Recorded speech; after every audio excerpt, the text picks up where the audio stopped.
পিসির বাড়িতে 2 দিন থাকলাম, এখন দাদার সাথে যাচ্ছে আবার দিদির বাড়িতে।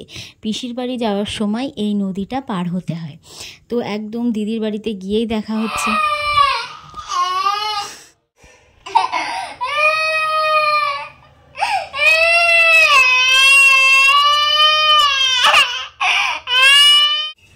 হাই, তোমরা সবাই কেমন আছো? আশা করছি খুব ভালো আছো, সুস্থ আছো।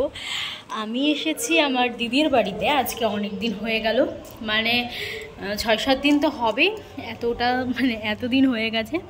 আমি মাঝে গিয়েছিলাম পরশু দিন পিসির বাড়িতে, মাঝে একটা দিন ছিলাম। আজকে এসেছি, এসে 10:50-এর ট্রেন ধরে আসলাম। এসে একটু বসে স্নান টান করে এইমাত্র ছাদে আসলাম।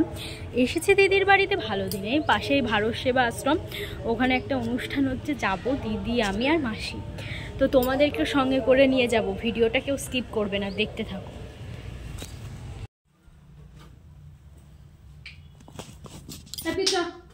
ও থাকবে একা? এই জামাটা পর রে, একদম রেডি হয়ে গেছে গাইস। আর ও যাবে না, কাঁদছে, রাগ হয়েছে, ও কাঁদছে, তাই তো? তাড়াতাড়ি আয়, তাড়াতাড়ি যাবে। শোনা, দেরি হয়ে যাবে, তাড়াতাড়ি আয়।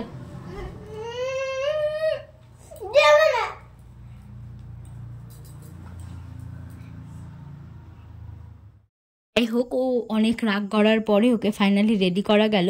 আর এই আশ্রমে আসার আমার অনেক দিনের ইচ্ছা ছিল, কারণ আশ্রমটা তো সবসময় খোলা থাকে না, তাই আসতে পারাও হয় না। আসি মানে আমি অনেক দিনই বলবো, 1 সপ্তাহ আমার আসা হলো। আমি ভাবছিলাম আসবো, কিন্তু যাই হোক আজকে ভাগ্যটা ভালো পেয়েছি, তাই আসতে পেরেছি দিদির সাথে। তার থেকেও বড় কথা যে সময় মতো না, পিসির বাড়ি থেকে সময় মতো বেরিয়ে যেতে পেরেছি, কারণ সময় মতো না আসলে এখানে এসে আশ্রমটা ঘোরা হতো না।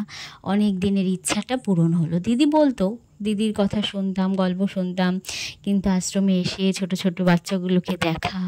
তো সামনের ওই মন্দিরটাতে পুজো হলো, ওখানে একটু আশ্রমটাকে পুরোটা একটু করে ঘুরবো, ঘুরে একটু প্রসাদ খেয়ে বাড়ির দিকে রওনা দেব। দেখতে পাচ্ছ এই ঘরগুলোতেই বাচ্চাগুলো থাকে। আর এইদিকে অনেক মানুষের প্রসাদ খাওয়ার ব্যবস্থাও করেছে। তো যাই হোক, ঘুরে ভালোই লাগলো। এবার আমরা গিয়ে একটু প্রসাদ খাওয়া দাওয়া করে আবার বাড়ির দিকে রওনা দেব 3 জনে। আজকে প্রচুর কাজ আছে, কারণ এখানে কাজ সেরে আমি বাড়ি চলে যাব। আর কয়েকটা দিনই তো আছে, 2 দিনই। তো প্রসাদ খেতে বসে গেছি আমি, দিদি আর মাসি। তো 3 জনে খাওয়া দাওয়া করে বাড়ির দিকে রওনাও দিয়ে দিয়েছি। আর এটা যে আমরা এখন খাচ্ছি না, এটা একদম বিকেলের আগে দিদি রান্না করেই রেখেছিল সকালে। তো যাই হোক, ও যেত না, আমার জন্যই ও আরও আশ্রমে গিয়েছে, আমি কখনো যাইনি, জিনিসটা দেখবো তাই। তো রান্নাটা ও করে রেখেছে। তো চলো এখন খেয়ে নিই আমরা 3 জন মিলে, দিয়ে আমরা আবার যাব মাসির নাচের ক্লাসে। বসে আছি, যাব আবার বাজারে আর ভাইয়ের নাচের স্কুলে। রেডি হয়ে নিয়েছি, এবার চলো যাওয়া যাক। এইদিকে সবাই রেডি, মাসি, আমি, দিদি। তো চলো।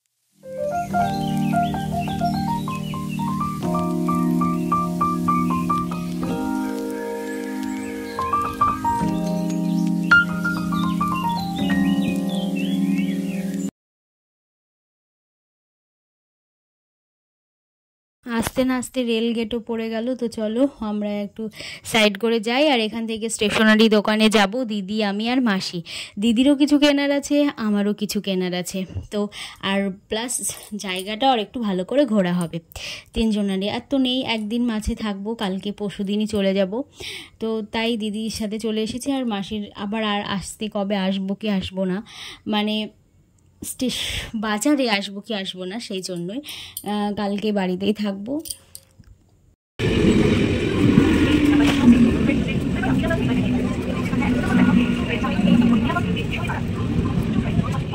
দোকানে এসে অনেক কিছু পছন্দ করে নিয়েছি, আবার টুকটাক জিনিসগুলোও দেখছি। সব কিছু তো নেওয়া সম্ভব না, আর নেবও না। তো যেইগুলো আমার নেওয়া হয়ে গেছে, পছন্দ হয়ে গেছে, নিয়েছি। দিদি এই দোকানেই এনেছে, কারণ এখান থেকে দিদি বেশিরভাগ বাজারগুলো করে। তো ওখানে দোকান থেকে নেওয়ার পরে আমি আর মাসি দুজন মিলে ফুচকা খেয়ে নিলাম, দিয়ে বাড়ির পথে রওনা দিলাম। বাড়িতে এসে দিদিকে বললাম যে কি রান্না করবি। ও বলল ঘুগনি আর রুটি বানাবে। তো ঘুগনির জন্য আলুগুলোকে ভাজতেও বসিয়ে দিয়েছে। আর এই যে আমার মাসি, বাড়িতেই আমরা দুজন মিলে সিমাই বানাবো। দেখো কি সুন্দরভাবে বসে বসে বানাচ্ছে। চলো ওর সাথে সাথে আমিও একটু বানিয়ে নিই। আর এটা কিন্তু আজকের থেকে সকালে খেতে খুব টেস্ট হয়।